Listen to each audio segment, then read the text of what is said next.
magician will now attempt a dangerous trick that's not for the faint of heart or stomach. If you have an aversion to the sight of scary tricks, now's the time to look away. Or watch, if you dare. He's about to give himself a trendy body piercing the hard way. By the way, don't try this one at home.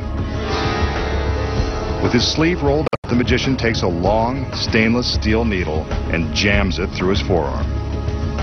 It's slow going, but he forces it through the flesh and muscle. I told you this was going to be upsetting, and it's about to get even gorier. The magician begins to withdraw the needle, and sure enough, he lets loose a small gusher of blood. I keep reminding myself that this is just a trick. He'd better pull it out before he gets weak in the knees. I know I am. There it is. He's a braver man than I, and I keep reminding myself that it's just an illusion. So how did the magician thrust the needle through his forearm and draw blood without inflicting serious injury? Rest assured, this is just an illusion, and the blood is all part of the gag. The secret is in this ordinary bottle of rubber cement. Before the trick begins, the magician takes a healthy dose of the clear cement and applies it to his forearm. He's careful to get complete coverage on his skin. When the cement dries, it will be impossible to detect. Now when the magician appears to plunge the needle into his arm, he's merely pressing it against his skin. He struggles a bit to make the illusion more convincing.